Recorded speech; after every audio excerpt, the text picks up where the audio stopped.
Good evening and welcome to another. They're all special episodes of the Magpie Circle. This one is already, I think, will go down in folklore. Stell, both of us are smiling a bit. We've just had a chat with Marc White, the owner, manager, chairman of Dorking, and he will be joining us on the show. He's off to a game at the minute, and so he's going to be joining us when he's parked the car up in about 15 minutes' time. He's a right character. It should be a good chat. It's an interesting way to start the show, wasn't it, Stella, a couple of minutes before we went on air? Yeah, he was willing to do it whilst driving, wasn't he? And have his phone in the centre console. The first ever live pile up on YouTube or live stream. I think not the way to go. Health and safety might have had something to say about that, but yeah, be good to have him join us. Yeah, see what he's got to say. Yeah, and I'm looking forward to it. 12 promotions in 13 seasons. I mean, that is some record, and literally Parks football. And we will be going there on Saturday. Traffic, trains permitting, of course, with the passing of Her Majesty. London, I think the sign's full for London, so it will be interesting trying to get across London on the train or around the M25. On the show tonight, then, as well as being joined by Mark very shortly, we will be talking about 4 wins on the bounce, scoring goals in the 6-yard box. You certainly are a connoisseur of those. I like seeing them. And I like to see clean sheets. And we've had 3 of those, 277 minutes by my reckoning, since we last conceded a goal at Halifax. All looking good. New signing on loan. You'll be running the rule over him. Let's have a chat. Stell, thoughts from last night?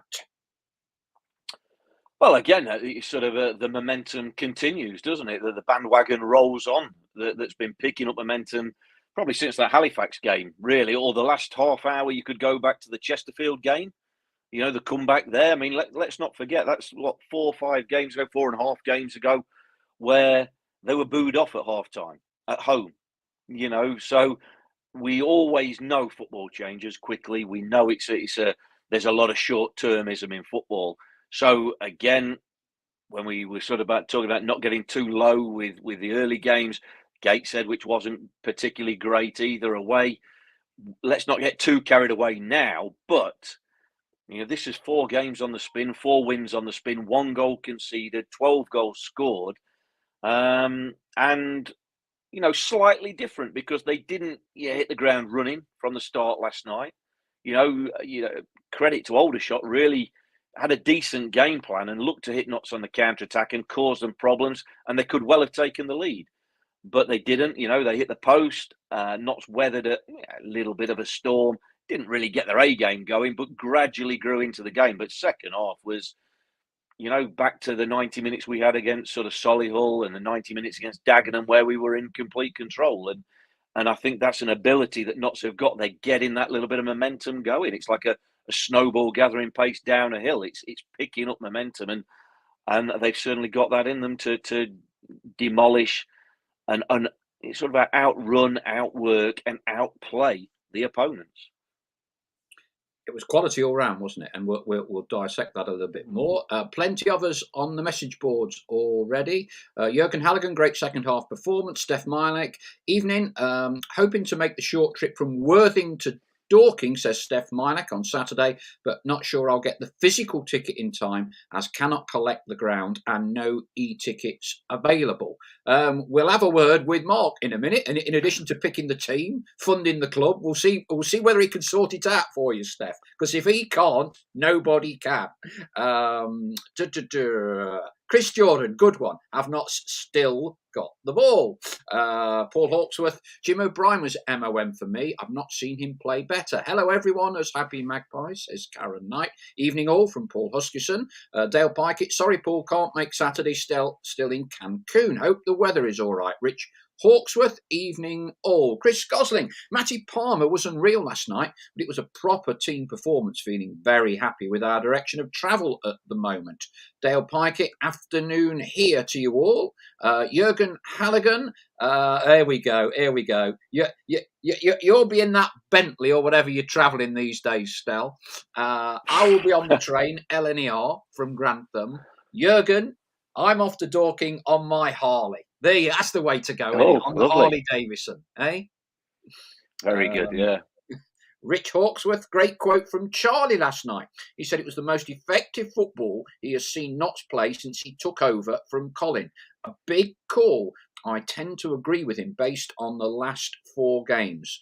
Hold that thought. No, we'll pick up on it now because I obviously I was at the game, so I didn't hear Charlie and you last night. Phrases that spring to mind with me at the moment. Yes, we keep the ball. But more purpose, yeah?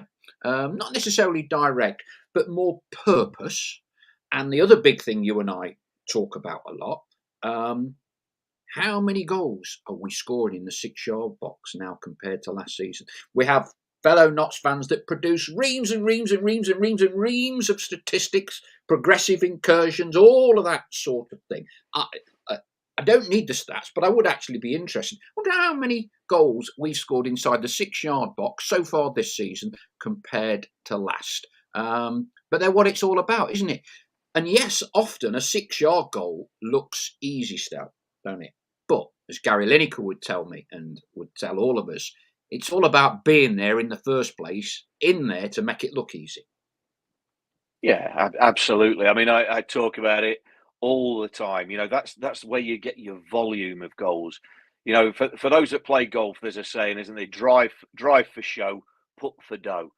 Every shot is worth the same, whether you hit it 350 yards with your driver, but then take 5 or 6 to get down and into the hole. Whereas if you can putt well, you're going to score well. Football's very similar, and them 6-yard goals, the scruffy goals, they're the your meat and drink for the volume of goals. Everybody wants to score a worldie. Everybody wants a goal of the season contender. Everybody loves to see a 25-yarder fly in, or a free kick, or a bicycle kick, something spectacular. But what will win you a season over 46? What will win you a league over a season of 46 games is consistently scoring volume of goals. Be that the worldies, of course you want them, but you've got to get the ball into areas, dangerous areas, and convert. Be ruthless, be clinical. All words that I remember us saying on the radio for certainly the last 18 months, maybe 2 years, and we've scored a decent amount of goals. It's no, by highlighting how good we are at the minute is not putting down what's gone before it, but it's just highlighting that fact that they're what you thrive on. That's what really earns you success. Them being Johnny on the spot, being in the 6-yard box, in the mixer, right in the nitty gritty where you get hurt. Strikers who can go in time and again, won't get the rewards, but then pop up with 2 goals. As per last night, Kedwin Scott and Macaulay get their goals. I think from the first half, I think we were saying we'd not really got them in the game, and me and Charlie were speaking beforehand to the older shop who were covering them for the radio for down there, and they were asking about, as a team, asking about Macaulay Langstaff, obviously. And I said, well, phenomenal goal scorer. Really will work hard, does a great job for the team, and got an eye for a goal. But if he doesn't score, you might not notice him, and you might go away thinking, well, didn't think much of him. But I don't mind that. I love that for a goal scorer. Gary Lineker, you mentioned there. I mean, he's probably, for people of a certain age, he's probably the ultimate in terms of goal poachers, goal hangers, whatever you want to call them. Goal hangers. You don't hear that phrase anymore, do you? Goal well, hanger. He probably that's like shows my age that he don't exist anymore. It's probably not cool or trendy to say that anymore. But that's what he.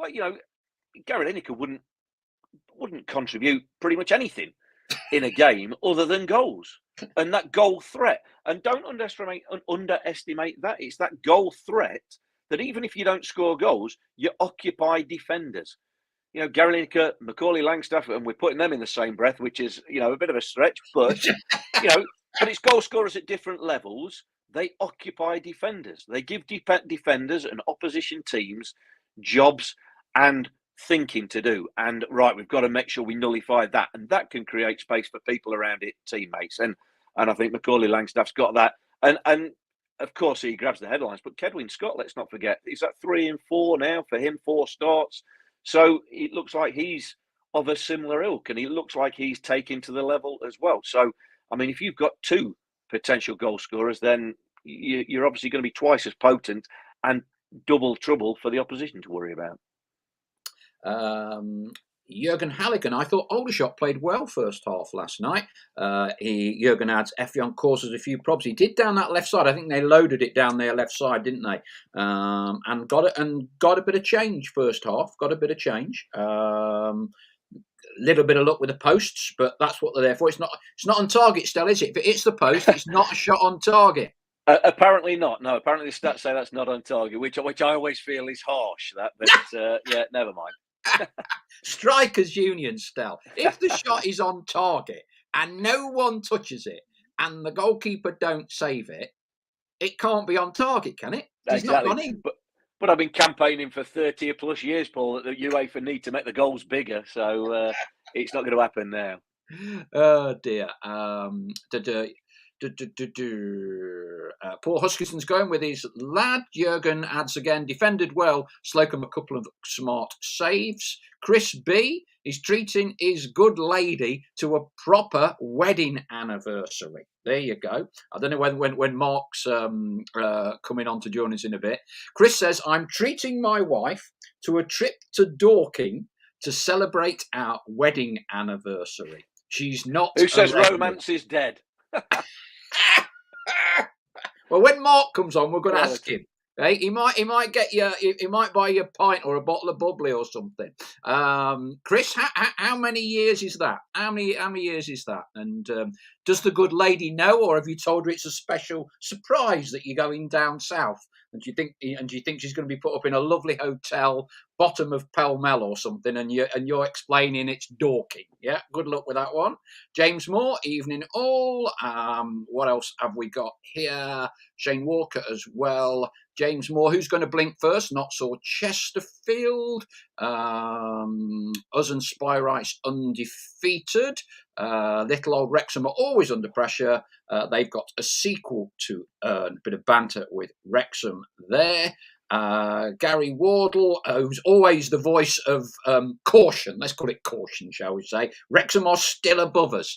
But it's shortly getting to the time when we can compare comparable fixtures. Dale Pikett, I think he's out in Cancun, 32 degrees and sunny the last few days. James Moore, yes, that point versus Chesterfield is looking like a good one for us now. Zephyr, when is Marc White coming on? Very shortly. He's parking the car up, the Bentley or the Roller or the Maserati or the Lamborghini. I'm not quite sure what he drives. We will be seeing him very shortly. Royston says, will Luke Williams drop Bajrami after another great game like he did before and bring J.O.B. in? Chris Gosling, I think the top four are going to be on their own league as the season goes on. It could be the head-to-head fixtures that ultimately determine our final position. Derek Flowers, when are we going to start scoring from corners? We've had a multitude in the last 4 games and never looked like scoring from any. When did we last score from one? Derek, come on. Hey, you can't have everything all the time. This, ladies and gentlemen, my Magpie Circle flock, is the same Derek Flowers who, having produced about 222 episodes of the Magpie Circle, we have technical problems still. You remember we had a bit of an echo with you at the start of the season? And Derek posted his first comment on Facebook, slaughtering us as amateurish. Yeah, there you go. There's no pleasing some people. Come on, Derek, we're doing all right. We ain't conceded a goal. Hey, be happy with that. Dale Pikett, it could be a record season for Notts this season and still not go up. James Moore, a Stallard special, slip over inside the 18-yard box, gather your feet and slot it home. Chris Gosling, the build-up play prior to the 6-yard goals has still been really impressive. And how many other centre-backs will drive through like Bajrami did for the first goal? Blimey, we're all on overtime, aren't we? On the old message board tonight. Dale Pikett, the top 4 looking very dangerous for the rest of the league. Rich Hawksworth, I'm already panicking about the January transfer window with Macca. Let's hope his release clause is on the steep side. James Moore, I'm glad Kedwin is chipping in with the goals and not letting Macaulay run away with it. The competition and teamwork between them will stand us in good stead for the rest of the season. Andrew Blatherwick, Chickson's goal against Solihull came about because Magga had 3 red shirts around him, leaving Chicks alone at the back stick. Steph Milik, so happy Ruben stuck around. He might not score as many as last season, but he makes space for others. James Moore, BBC, no, we've not heard anything yet, as much as you, but I am still on the case. Chris B, here we go, 17 years. Well done, 17 years, and you will be at Dorking for Notts County's first ever trip to the Meadowbank Stadium. Well done. It was Dorking or Rome. There you go. Yeah, well, good. I'm presuming you're saying you couldn't get a flight to Rome or something. I'm guessing this is someone from, well, it's either, I won't say it because it may or may not be true in terms of the wheels that Mark is driving. You know, we should be very grateful, all joking aside, Mark's joining us tonight. You know, there aren't too many I can think of, Stell, you know, week leading up to the season. And I'm having a few chats with their people today and said, yeah, well, the owner, he might come on for you if you want. I mean, fair play to him. Yeah, absolutely. Yeah, he can't knock that, and we'll try and get a few bits out of him, a few bits of inside information. I'll speak quietly now. No, I'm not sure whether that's him on or... Come here yet, Mark, or not? Not yet. No, don't worry. Keep going. Go on. Yeah, well, like I say, it's not often, and maybe it's a sign of sort of where they've come from and the sort of the leagues that they've come from, as you say. Is it 12 promotions that they've achieved over 13, 14 years, something like that? Just a phenomenal rate of acceleration in terms of promotions. And look, everybody will look at it and go, well, they've obviously thrown a bit of money at it. I'm sure they have. But you might not be quite so free in coming forward with that, but it's just phenomenal to get to, you know, the league below the Football League. That is no small feat. There's some decent clubs that are below them at this moment in time. So yeah, credit to them. Absolutely phenomenal rate of rise and achievement. Chris Gosling asked Mark which pub has the tab behind the bar. Yeah, I think he stumped up for some away fans, didn't he, earlier this season? As I say, he's quite a character. James Moore, 12 promotions, question mark. What division did they start in? The Sutton and Skegby Pub League. I looked it up. It was the Crawley and District League, I believe. So we are genuinely talking putting the nets on the back of the posts and putting the corner flags out. You know, they were at that level when they started. Paul Farnsworth is one to have a little chat about while we wait for Mark to come in. Do you think Luke has the formula for, I think the emphasis here is on formula, yeah? Because clearly at the minute, if we carry on playing like we are, you know, you win every game, blah, blah, blah. But there is a slight difference in style. So I think what Paul's question is, do you think Luke has the formula for promotion this year? Well, I hope so. I would love to. I'm sure we all would. We all hope that that's the case. Look, there is no formula for promotion. There is no formula that trumps everything. There is no formula that wins. The formula, if you want to call it a formula, to you know, it is just playing with quality when you've got the ball. It's having energy and desire and work rate when you're out of possession of the ball. It's being ruthless in front of goal. It's being ruthless defending your goal, and everybody pulling in the same direction. And if that's the formula, if you want to call it a formula, then at the minute, Notts have definitely got it. Luke Williams has got it. I think that I said it a couple of times, and over the last couple of games, of the biggest change and the biggest thing that's made the impression on me this season from previous seasons has been that work rate, that desire to go and win the ball back out of possession. You know, it's easy to be good in possession of the ball. It's not. You've got to have good players and you've got to look after the ball. You've got to have quality. But we saw with Ian Birchnell's team, we were good in possession of the ball. We were fantastic in possession of the ball. But I think if there's one area that's gone up a notch since last season, it is out of possession of the ball. Not just, you know, okay, we've had 3 clean sheets. We didn't have that before. We look more solid. It's the work rate out of possession to go and win the ball back. And I'm talking the likes of Ruben Rodriguez. I'm talking the likes of Macaulay Langstaff out of possession, Kedwin Scott, players who you wouldn't look at as their forte of going and working hard for the team in possession, yes, but out of possession. But they're putting in a shift. They're all driving each other. Every single player is just, and last night was just, the epitome of it for me. The amount of times in that second half, Notts won the ball back in the opponent's half, in Aldershot's half, before Aldershot had put 2, 3, 4 passes together, enabled themselves to get out the other side and get to the free player that's got a bit of space. It was unbelievable. I'd love to see a stat on that, to see how many times Notts won the ball back in the opponent's half and compare and contrast to last season, because that for me is the bit that is standing out. Now, as for a formula for getting promoted, the formula means you've got to do that and maintain that and be consistent with that for 46 games, not just the 4 games that we've just done, but, not get too high when it's going well, not get too low when it's not. It's a fantastic sign that momentum's building, that clean sheets are building, that we're not conceding soft goals, that we're playing well, that we're working hard, and we've won comfortably the last 4 games, really, where we've been dominant, against four decent teams, all offering different threats, all offering different things. And even Aldershot last night, when you look at the table, sort of 4th from bottom, it's home game for Notts, should win it comfortably. They offered a threat for 15, 20 minutes, and we coped with that. We rode our luck a little bit, but then got down to the game plan and saw them off in style with that second half performance. So it's all building well. And yes, have they got the formula? Of course they have. But Wrexham will be saying the same. Chesterfield will be saying the same. Solihull, Boreham Wood. There'll be a few teams. It's early days. So let's not get too carried away. Let's just be pleased with where they're at and see how long they can maintain it for.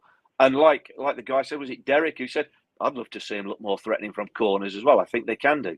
There is room for improvement. They haven't cracked it. You've never cracked it in sport. Never cracked it at all. You've got to keep that motivation, keep that drive, and all they've got to look at and focus on is the next game, and that's Dorking. Hey, now, there's one man just joined us who hopes we won't look any better at corners, I suspect. Mark, welcome to the show. Delighted to see you there. Can you hear us loud and proud? I can. It's a little bit broken up, to be honest. I'm trying to work out if it's my internet or what. Can you hear me okay? We can hear you okay. It's a little bit of breakup. Let's see how we go. Firstly, thank you ever so much for joining us. Delighted you can take a little bit of time out. We've all looked at the history that you've created at Dorking, and it kind of defies belief. You've got us as Notts County. You've already played Chesterfield. The Oldham Geezers already, scored what, We as Notts County years ago were in the top flight on 6,000-7,000 crowds, probably before you were born. So we afford you every respect for what you've done. How have you done it? It's a strange old journey. Can you hear me okay? Yeah, we've got you. You keep talking. You just talk to us about the journey and what it means for you now to be managing a team that's playing Notts County, Chesterfield, Wrexham. Yeah, I'd be lying if I didn't say it's surreal. But we've always we're used to, if you like, being promoted quite a lot, and every single year seems something as an upgrade, to be honest.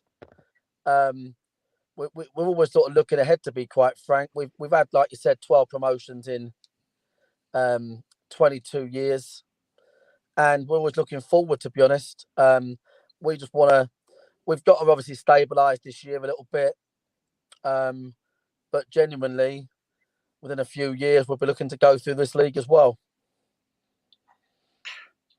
I mean, how have you done it? Because on the face of it, you would have had to have spent a large part of whatever money that you have earned and made a fortune. I think you've spoke about your leadership skills in some of the interviews I've seen. But from what you're saying, this is not necessarily a one-man person just pumping millions and millions and millions of pounds in.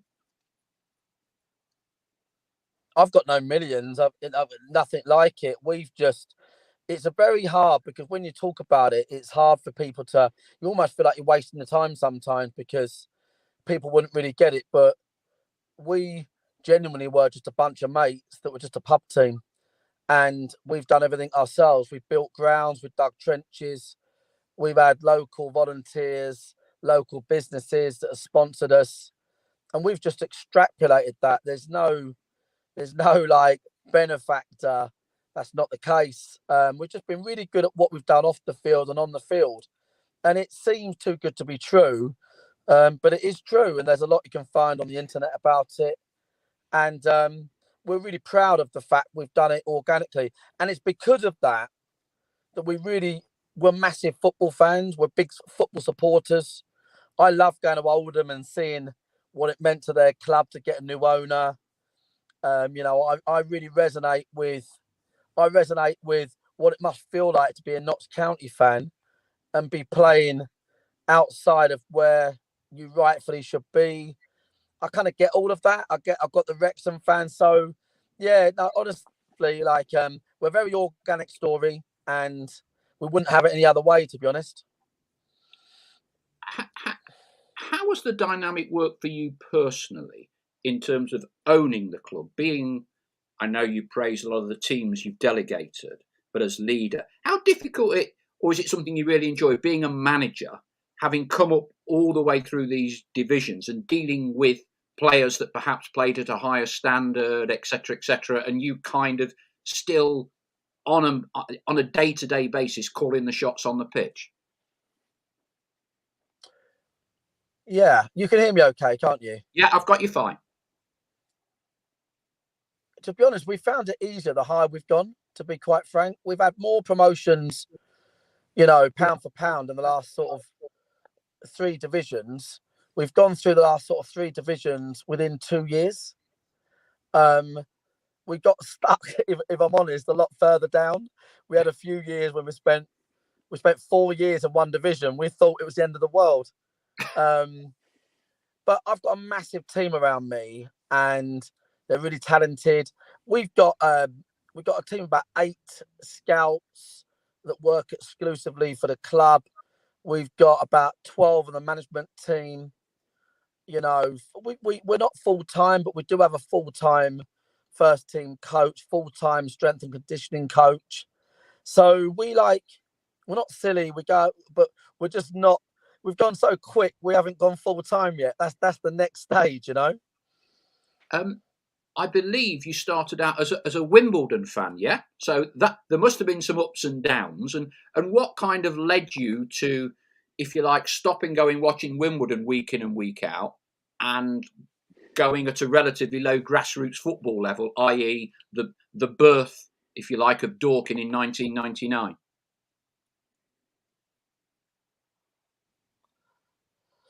Yeah, well, we were just disillusioned really with the whole franchise, MK Dons, Wimbledon. It's around about that time, and also, what you guys probably are learning is that there's a lot of love in non-league football. Very different non-league football, and you can get closer to the action. And we just felt like rather than spend loads of money traveling around watching what was Premier League at the time, me and my friends just thought we'd start hanging out together, playing football and having a beer. So that was the real reason for it, which is a story consistent with now as well. Lots of people dropping out of TV football and would rather go and watch their local team.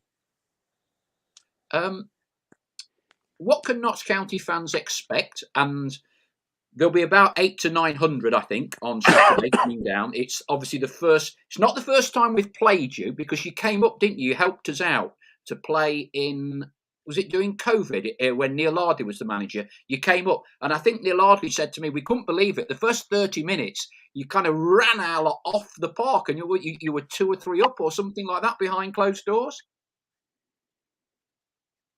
Yeah, we were both in the players, us and you. And me and Neil go a long way back, and yeah, we sorted the game out. Jason looked after us, Jason Turner. Yeah, and we had a fantastic day. No, that was great. What you can expect from us, right? A really bad pitch. Really bad pitch. I'll be honest.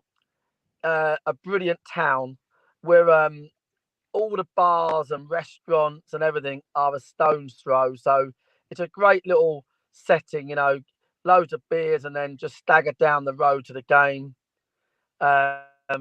Really hospitable. Because we come from them lower leagues, we really value what it's like. We was at Barnet last night. Can you hear me? Yeah. Yeah. And my mate Tony, the Barnet owner, Clanthios, you know, the food in the changing rooms was, I would say it was like darts team food. You know, like the old silver platter. Yeah. And it had some cheese sandwich on it that wouldn't have filled up a 4-year-old child. And like we just do everything properly. We look after people. We love football, and you know, we're privileged to be playing clubs like Notts County as part of our journey. And you know, we just welcome them to the town really. So we're very welcoming, but we don't like losing, even though we're not doing a great job of that this year.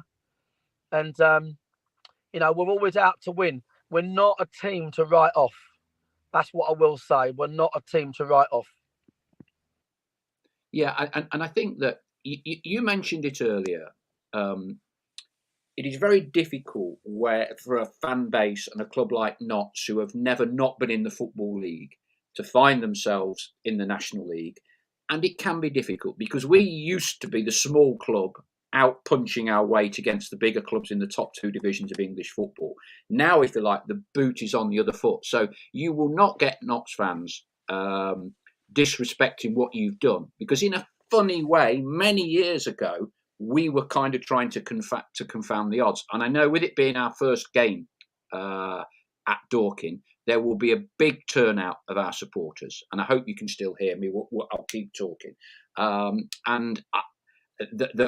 sure we will do our club proud. And I know we're genuinely looking forward to coming down to see you there. Right, now, hopefully Mark will join us again in a moment. Stel, some thoughts on that? Well, I mean, it's a phenomenal story, isn't it? I mean, it really is. It's the sort of story you expect to hear in non-league football. And, you know, as a Notts fan, ex-player and you know, whatever, we don't want to be there to hear it, but you know, it is where we are at. And it's just, you know, it's incredible to think now. I'm sure he'll say they've not thrown loads of money out. I'm sure they have thrown a bit of money out. I'd love to have seen whether he's had the conversation with his old pub mates when they got up through the leagues to say, right, you're not good enough anymore. You're out. You stay and have a couple of pints. We've got somebody else in to play your position as they climb the leagues. But yeah, fantastic story. You know, a fantastic story. And what the higher they get up, what they can use is obviously that underdog sort of tagging, that there's no pressure on them. There's no expectation. There's no, you know, 10,000 fans that expect them to get back into the Football League where they belong. You know, there's none of that. You know, they've come from nothing. So they've got no expectation, no pressure. They can play absolute, you know, without pressure, without expectation, without that fear of failure. And that can go a long way. That can do a lot of things as well. But obviously they've recruited well. They've got good players. So you can't take anybody at any level. You know, you can't not give them any respect. But you know, it's absolute respect for them for the journey that they've been on, and just to hear him speak there about, you know, we want to consolidate here, but then in a couple of years we want to get through this division. Well, as we know, that ain't easy. That is not easy, and it takes some money. You know, whether you like it or not, it does take some money. So. You know, obviously ambitious and driven and want to go on. So, yeah, it's not going to be an easy game Saturday, but it is a game we would go there expecting to win. Now, it was very transparent, was Mark. And Mark said, it's a poor pitch. Now, does that have any bearing on the way Notts would naturally like to play their natural game? Often people talk about good pitches start the season, and then when you get into the bad pitches, it can be a bit more difficult. It sounds like it is not going to be a billiard table on Saturday, is it? Well, after they have this corroborator, I'm sure it's a plastic pitch, isn't it? It's an artificial pitch. I've seen some footage of them, the highlights of them, and it's absolutely swamped in them little black rubber crumbs that you play on when you play on these plastic pitches now that get absolutely everywhere. But it's a plastic pitch, so not to have experienced them in non-league. Look, every pitch, every artificial pitch plays slightly differently. People might not think that, but they do. Some can be a little bit fast, some can be a bit sticky, some can be firm. The ball bounces, ridiculously. But they're far better than they ever used to be. In the days when I played at Luton and Preston with the plastic pitches there, I mean, they were just like carpet rolled on concrete. So they're far better now. So I don't know if he's saying that a little bit tongue in cheek, just to put the fear of God in us. But I thought, like I say, I'm under the impression it's a plastic artificial you're right. pitch. You are right. Thinking about it, you are. Dale Piper's just said it. Yeah, I don't, like I say, players. There's that many of these 3G, 4G pitches around that it's not unusual for the lads to play on them. Bromley's got one, haven't they? Of course, we played on others in the National League, and there's that many training facilities for when the weather's bad to play on them that it shouldn't really be any sort of excuse, any sort of leveler come Saturday. Obviously, home advantage. You're used to your pitch, whatever that is, whether that's grass, whether it's the dimensions of it, the setting, whatever. But there's obviously home advantage, but not shouldn't find any excuse in the pitch. Gary Wardle says the work ethic this season is as if finally the entire club has realised that they have no divine right to promotion. Andrew Blatherwick, one of the Dorking fans, said there was no hot food at Barnet in the stands either. Poor effort from Barnet. Mind you, I'm sure Dorking will be happy. They might have had to go to a McDonald's on the way home, players and fans, but they did go home with 3 points in the bin, didn't they? I think it's quite bizarre at the minute still, and clearly it's only 8 games gone, but we're averaging something like 2.25, I think it is, points per game. And that will get you 108. I think it was about 106 I extrapolated it to. And we're still third. Yeah, absolutely. And it shows you that there is strength, in the National League with certain clubs. I mean, again, the league table doesn't mean a thing at this stage. 8 games in doesn't mean a thing. Obviously, you want as many points. Points are what matter.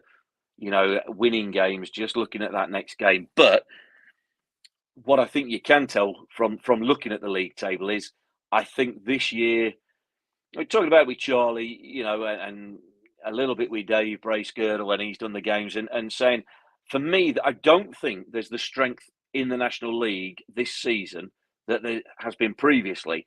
I think the strength is going to be concentrated through fewer clubs. And like I say, things might change, but I think if you look at the league table, the sort of top 5 now, I think, aren't going to change a great deal. I think that's where the strength is.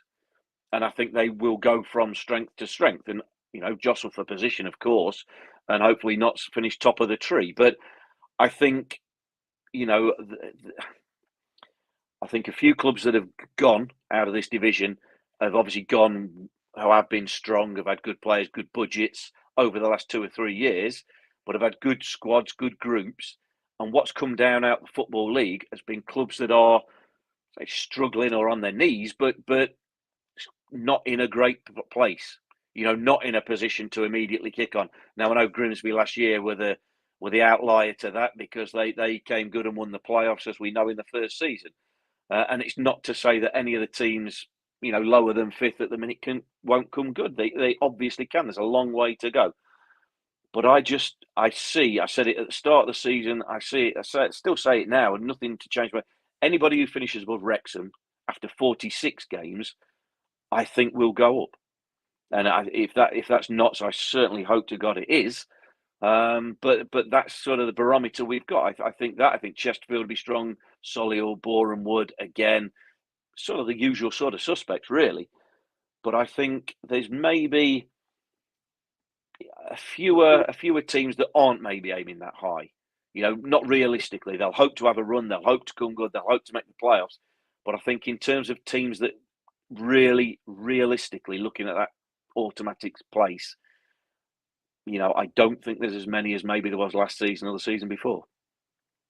Chris Gosling, we're on for scoring 115 goals too. Don't know how many of them Macaulay Langstaff will get, crikey. Kathleen Besick, we've done so well so far. Hope we can keep it up. Shane Walker, 5 points clear of 8th already. Chris Gosling, we made Solihull look ordinary, but they seem to hammer everyone else. There's definitely a division within the division. Chris Gosling adds, however, the only result we have bettered versus corresponding fixture last season is Halifax, drawing the same games we did last season. We talked a lot about Macaulay Langstaff. Got another one last night, Stell.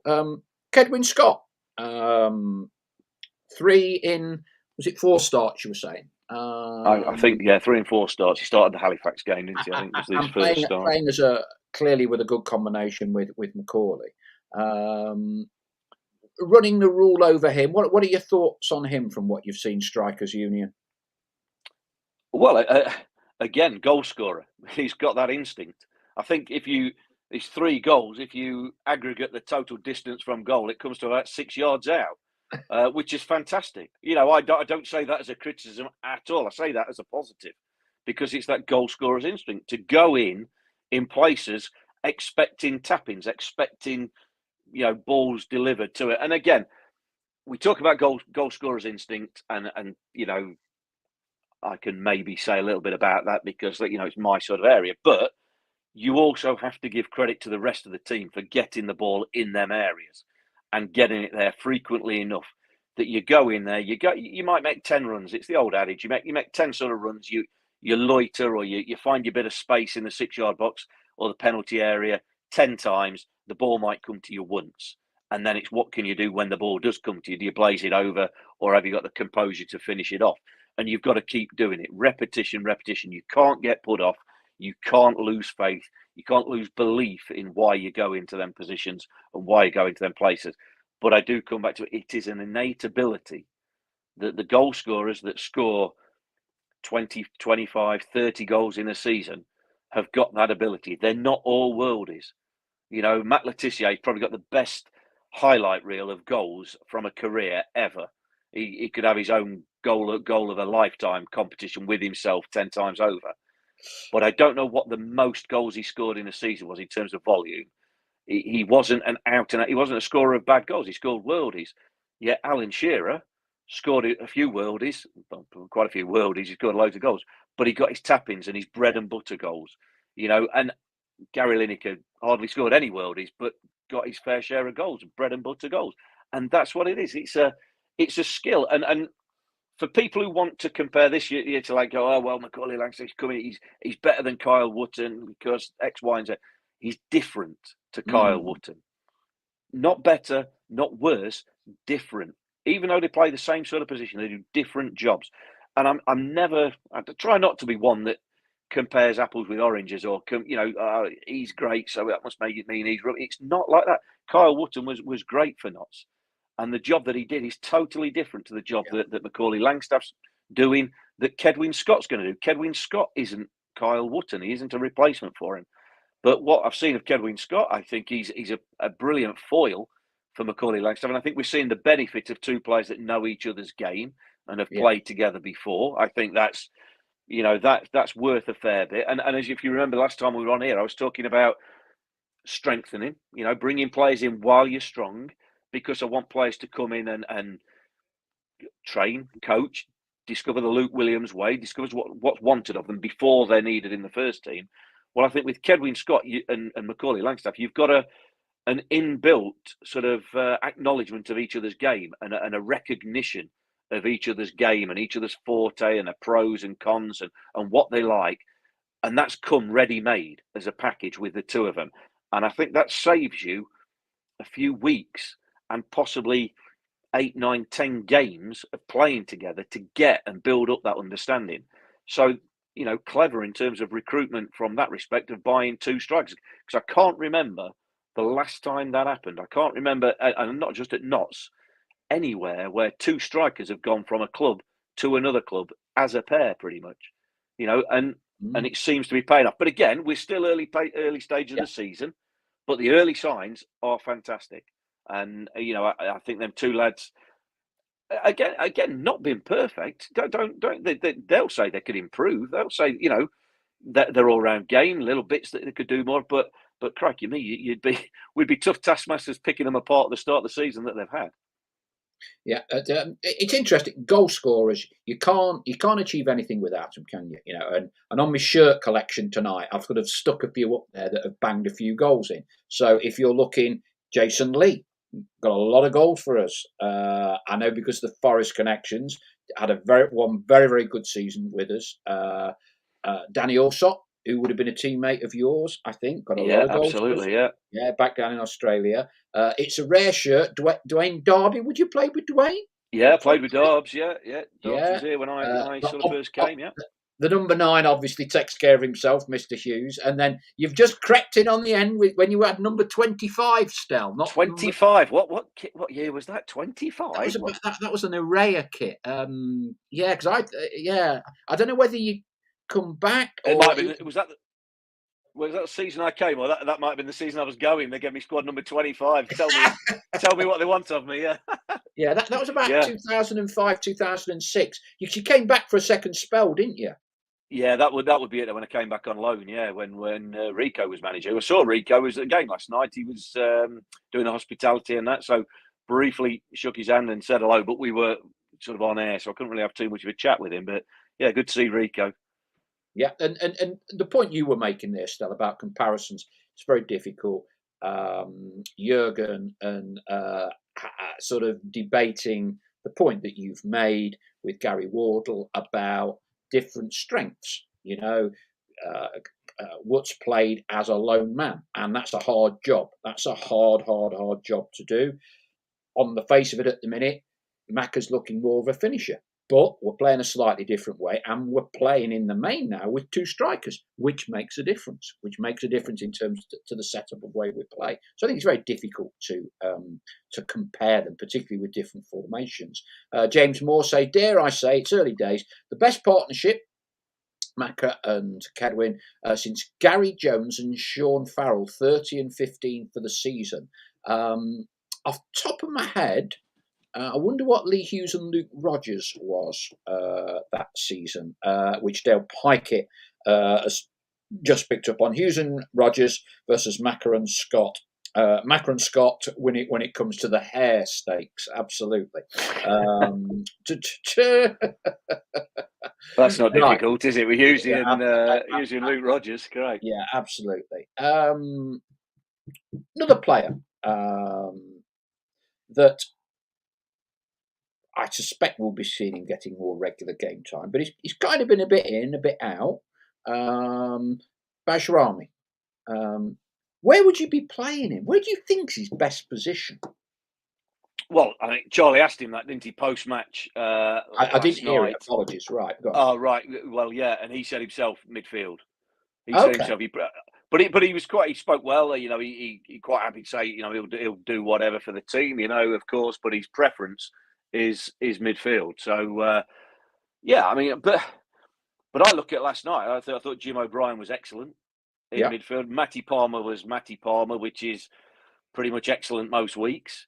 So it's a difficult gig. But when a team's winning, it is a difficult gig. But that's the beauty of competition for places, of having, again, like I say, strengthening when you are strong or in a strong position. You want competition for places because that drives those in the shirt. There are times when if you don't see any competition, if you don't see anybody pushing for your place, you can get a little bit, without meaning to do, you can get a little bit, it doesn't matter if I have a quiet game because, they're not going to take me out of the team. But you want that competition for place. And I think Bajrami, when he's come in, has been excellent. But what do you do to fit him in? I mean, you do well to this. He played, didn't he, at the game? Was it Solihull game? Wasn't he? He was excellent. Probably my man of the match, and I think a lot of people's man of the match in that game. But then he got missed out at Dagenham because Jim O'Brien came back in. But Jim O'Brien did fantastically well, and again last night. And Bajrami came in and did fantastically well defensively last night. So it's the greatest sort of conundrum you've got as a manager. Too many good players in form fighting for positions. The problem you don't want as a manager is not enough good players playing well. Who do you pick? Trying to shuffle it round. So look, I mean, it's a long season, like I say, and it's more of a squad game now than ever. So you've just got to make sure you're at it. You've got to keep pushing the players in front of you.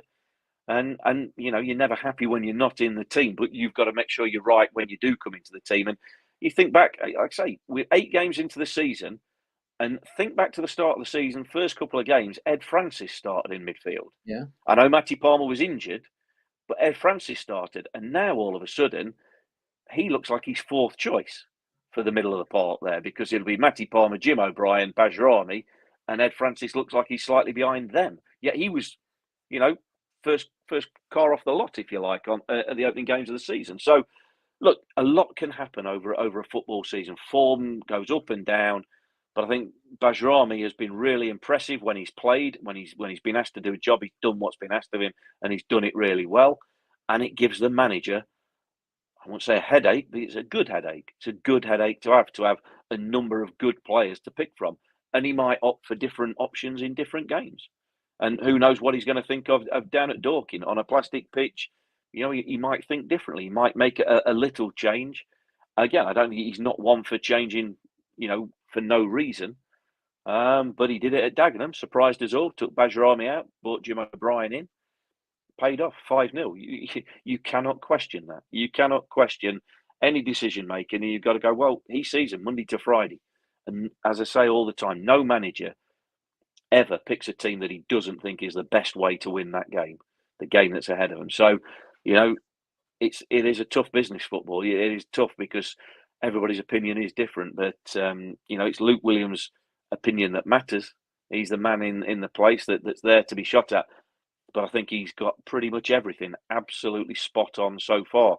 And like I said on the radio last night, which you may not have heard, Paul, but I feel there's something building at Notts, something special building. Looking at the performances, looking at the energy and the work rate, I think he's got them properly firing. And that, again, that's no criticism of what's gone before, but I just see something, a hunger and an energy about them. Again, over the last 4 games, so hopefully that doesn't fizzle out on Saturday, but I see something, I think, wow, that's a different level now from where we've seen. If they can maintain that, then they're serious contenders, really serious contenders to be number 1. Chris Gosling says, we've already seen what a blessing Bajrami's versatility is, equally capable in both positions. Jurgen Halligan, Bajrami looked a natural at the back. Derek Flowers, has Bobby Zamora been brought in to help Macca and Scott, or just helping with coaching in general?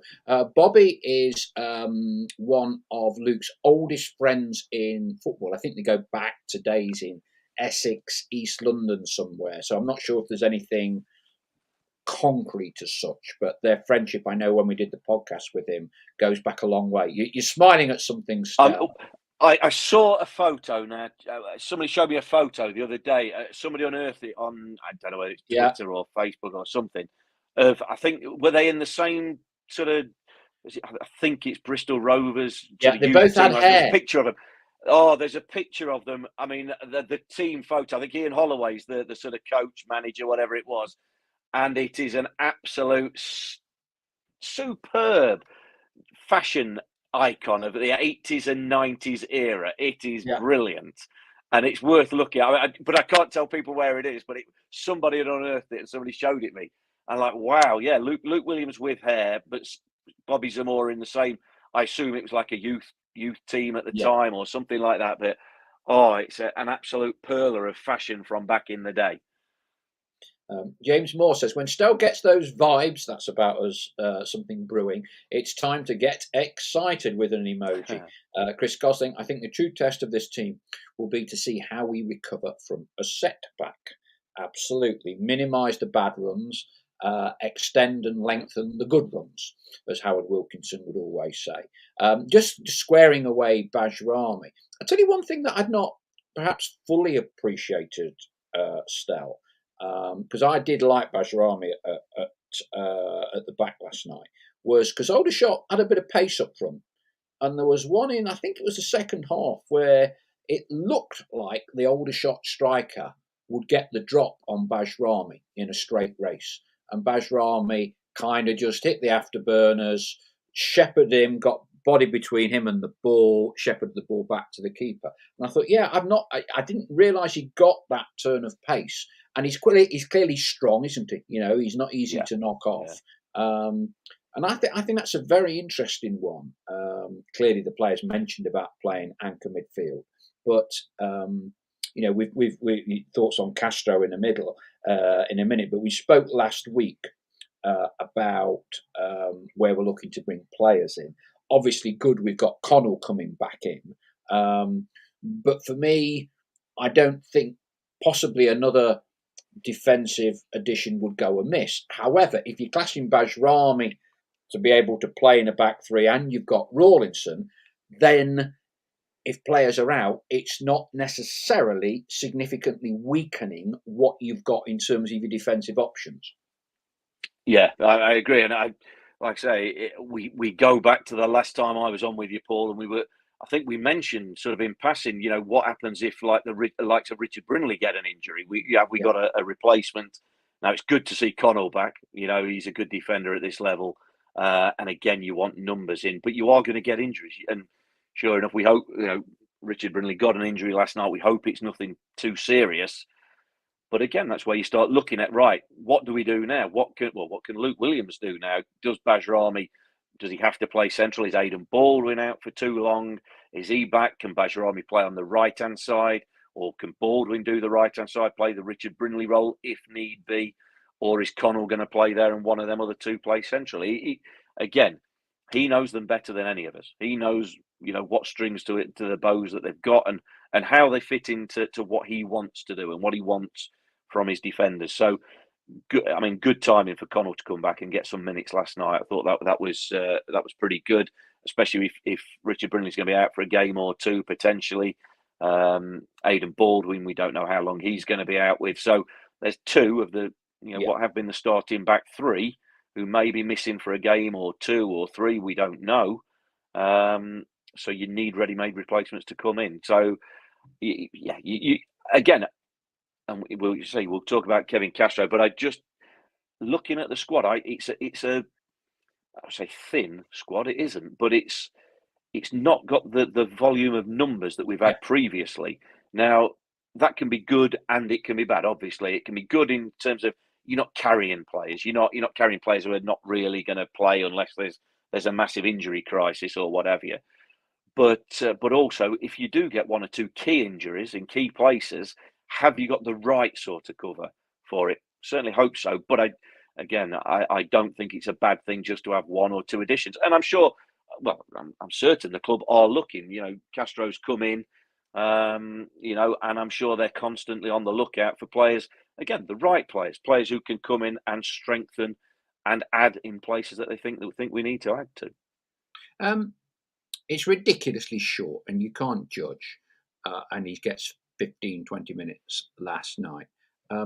He does certainly appear to have a physical build and physical attributes that we don't necessarily have in abundance with that particular type of role or player. Yeah? Yeah, oh, absolutely. I think he came on, I think he was the tallest player on the pitch from our side, certainly. He looks a good physical specimen, like, a little bit of strength, a little bit of legs. He played and a little bit of vision as well. Looks like he could pick a pass, played a lovely little ball in behind the fullback for Aaron Naman. Tried another one, a little reverse pass later on, didn't quite reach its target. But yeah, looks like I say, what you can base on anything on 20 minutes, looks like he could be an asset, obviously. But again, needs to integrate himself in with the lads, find out what's needed from him, what the manager expects from players, whatever position he's likely to play. And let's be honest, he's probably likely to be used off the bench to start with, because again, where is there a space for him? Where would you change? You wouldn't change pretty much anything, but another good option to have. You want to look not just a strong starting 11, but you want to have strong options off the bench. and another addition who's got time to bed in and prove himself, then hopefully that's exactly what he becomes. Jurgen adds, Wrexham on Tuesday, the 4th of October. Get it in your diaries. Will be a good marker for us. Shane Walker, where have all the doommongers gone? They have been very quiet lately. Chris Gosling, yes, that date will be, Jurgen. Wrexham have struggled against teams that press them this season. Well, I suppose it's all comparative. They've got as many points as we have. Hopefully we go into the game with our still intact. That would be good. Derek Flowers adds, let's not forget we've got Sam Austin to come back when fit as well. Indeed, we have, Derek. Just one subject. Welcome your views on it, Stel. Postponement of every level of football last weekend. Decision taken by the FA for us to be able to mourn the passing of Her Majesty the Queen. We're back now.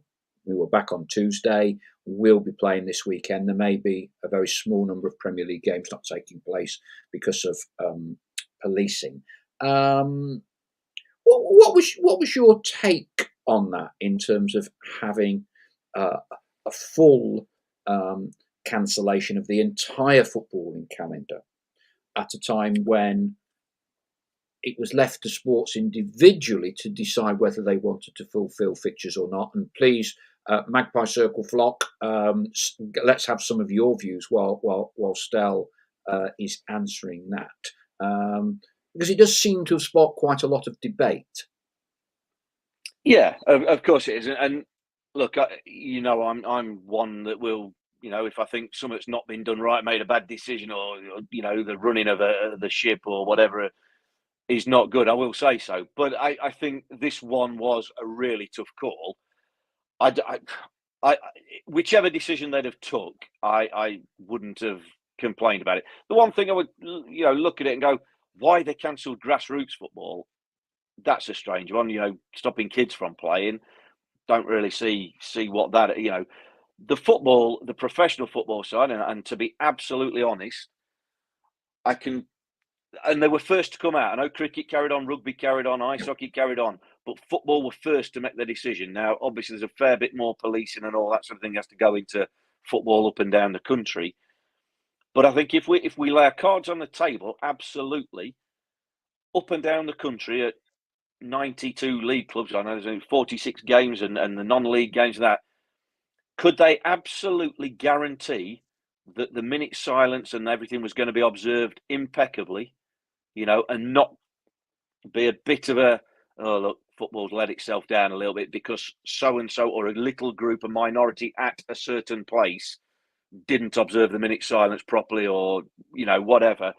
I think that probably swayed them into thinking maybe we can't, hand on heart, say, that we can observe that all over the country in the right way, and we don't want us to be again the villains of the piece, if you like. So I think they took the decision to cancel everything. Why they cancelled kids football, I don't really know. I'm not. I would have preferred it to go ahead. I would have preferred football to go ahead. Certainly at Notts, we'd have had it, as we did last night, an impeccable minute silence, and it could have been, Saturday particularly could have been a real occasion, a real, respectful occasion. And no matter what you think of the monarchy, the Queen, and it's not about that. It's a 96-year-old woman that's passed away who's meant everything for this country. So, look, I think bottom line is they've made the decision on, can we honestly say that everywhere was going to observe it impeccably? I'm not so sure. I'm not so sure they could, and that's why they took the decision that they did. I can see pluses and minuses for it. I think it could have been a great occasion. Saturdays could have been great all around the country, hopefully. But again, ideal world and real world, I suspect that there might just be one or two. I've seen tonight Kenny Dalglish has had to put a bit of a appeal out to the Liverpool fans before their Champions League game tonight to say, hopefully everybody respects it, and I'm sure they will. But I think that was a risk that the FA weren't going to take. And once the FA sort of said, no, we're cancelling everything, then it domino effect. I think everything else fell into line. again, the grassroots one is the one that that's stopping kids having fun, isn't it, and doing things. I don't really see the benefit of that. But again, look, it'll divide opinion, and people will have their own views on it. I don't think one way or another was particularly right or wrong. They've made the decision. We get on with it now. We've got an extra game to fit in somewhere, But so there. Comments from our flock. Jürgen says, I didn't agree with postponements. Fans could have showed their respect. Other sports went ahead. Chris Gosling says, stopping all grassroots football was a bad decision.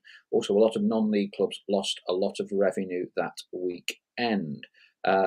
Derek Flower says, if games were called off to show respect, then games should not restart until after the funeral. Gary Morphus, agree with Jürgen, matches should have gone ahead with the option for clubs to show their respect. Duncan Comrie, in my opinion, a bad decision. We as fans would have still been respectful. Shane Walker, I think they should have gone ahead.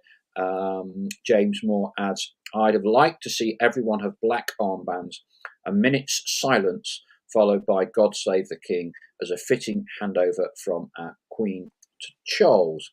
Chris Gosling, the idiots will let themselves down wherever it happens. Wrexham was an example last night. James Moore, all games go ahead as normal. I'm sure Her Majesty would have agreed. Andrew Blatherwick, counter position. The noisy minority of fans would have spoiled it. James Moore, did anyone see the scenes at West Ham on the night of her passing? It was carried out perfectly by both sets of supporters. I think firstly, the minute silence at Notts last night, 100% spot on, brilliant. And so from a Notts County perspective, we did it right. And I think that if those games had taken place on Saturday, 99.9% also would have been the case. If the argument not to play the games is you're worried about the behaviour of fans, then you should have shut social media down 5 or 6 days ago, because the quite disgusting comments that people are putting out from behind their keyboards, and we've seen a Preston fan being banned for life. I think Wrexham ejected the fans, didn't they, last night? That's a separate issue. I think the key word here is respect, Stell, isn't it? Respect. And I think that 99.9% of all people that go to football matches would show the requisite amount of respect. But like you, I get that on that day when you're having to make a call, you call the professional game off.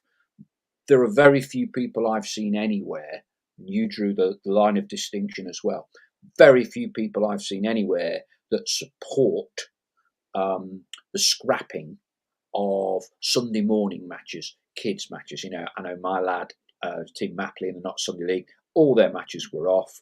3-line edicts were coming out from the FAs. You can't play a friendly if you do this. If you get a referee to ref a game, even if it's a training session, the referee will be banned and fined. And it was like quite heavy duty. And I understand if they're going to do it, they're going to do it. But I'm not really sure that wasn't a little bit too much, really. A little bit too much. But it would at least appear now that this weekend, all football, with one or two very small exceptions, will be back to normal, although the funeral will actually be the following, literally hours later on the Monday. So it's a difficult one. It's a difficult one. But irrespective of people's views here, respect's the key thing. Respect is the key thing, Stel. And it frustrates me a little bit that so many people, irrespective of what their views are, kind of think it's almost normal to express, I sadly have to go to more funerals each year passing by. I went to Mick Jones's funeral last Thursday. Yeah. Neil Warner could come up from Plymouth. Tommy Johnson, Mark Draper, Les Brad, a lot of the old boys were there, and it was a great send-off, as it should be. But the guy that got banned at Preston, I'm not sure what motivates a so-called football fan to write to their football club and say, is it a problem if I boo and all the rest of it about the Queen and won't do this, won't do that? And they sent a load of other texts. What would possess you to do that? Irrespective of what your views are, if you go to somebody's funeral and you turn up and start giving them grief, right, you'd get a slap. You would get a slap at most funerals. I don't, this kind of lack of respect thing. And ultimately, let's be perfectly honest, that's why the FA cancelled the games last weekend, I suspect. For me, I were agree. worried about a very, very small minority at professional level causing issues for the professional game. Yeah. I mean, we were speaking about it a few weeks ago, weren't we? Social media and how that plays out in life. For me, you're right. It's a respect thing. It doesn't matter who it is or what your views are. Somebody's died, and you don't use their death, whoever that be, to be, well, this is time for me to get my 15 minutes of fame or me. But that's what some sad people, and I say they are sad people, think, well, I'm not, I don't warrant any 15 minutes of fame off my own back. I don't come up with anything myself. So what I can do is piggyback on, I don't know, I say nation's grief, but piggyback on something to say what's the most outrageous thing that will get a reaction, that might get me noticed.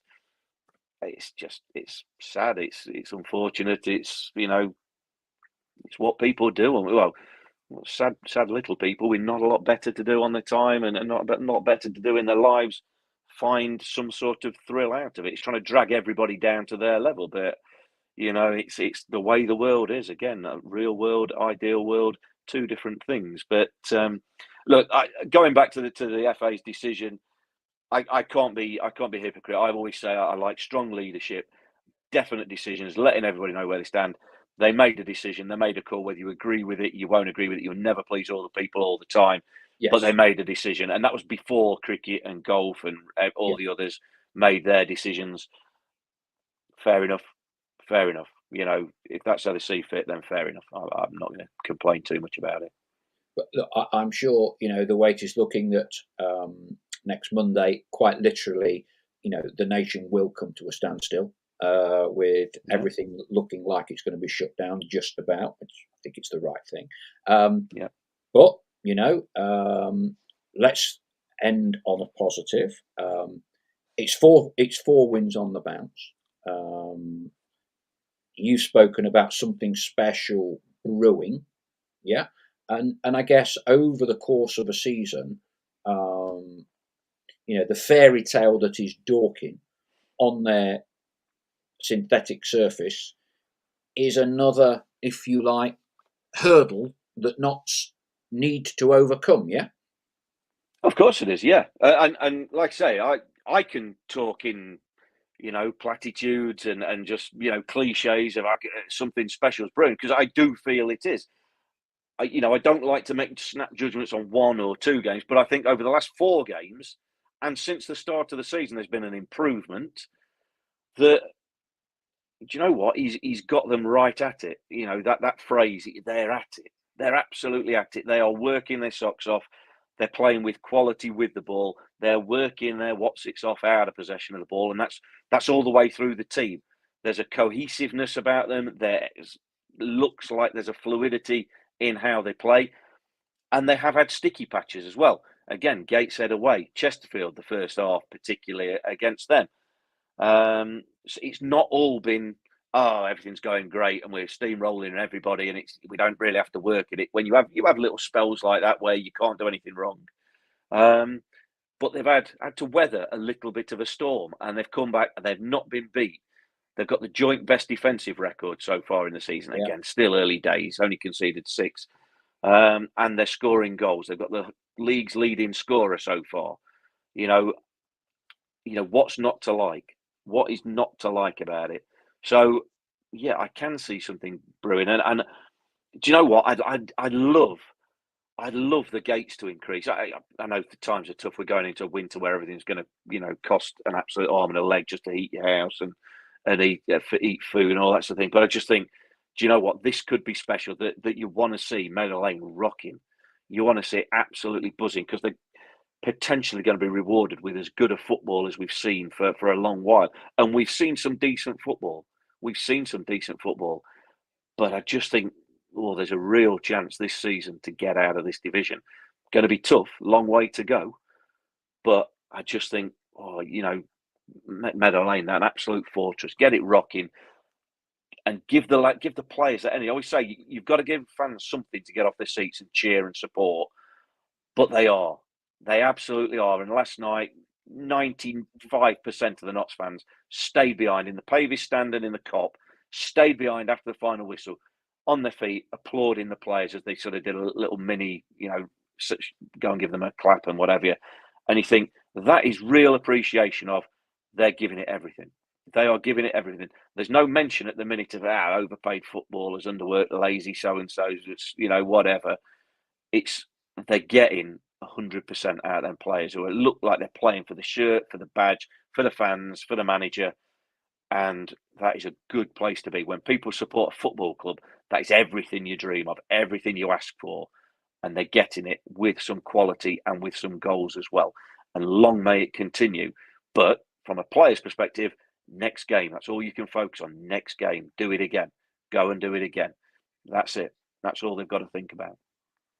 No better way to finish the programme on a positive, Stel. Thank you so much for your time tonight. We shall be heading down, won't we? Different modes of transport to Dorking on Saturday. Our thanks to Dorking's owner, manager, chairman, you name it, Mark, for joining us on the show tonight. Thanks to Dorking for helping make that happen. We shall, I'm sure, our fan base, I think it's best part of 800 to 900, will be making the journey to Dorking. Lots of pubs, says the owner, says it's a lovely welcoming place. I'm sure a lot of our fan base will be putting that to the test on Saturday.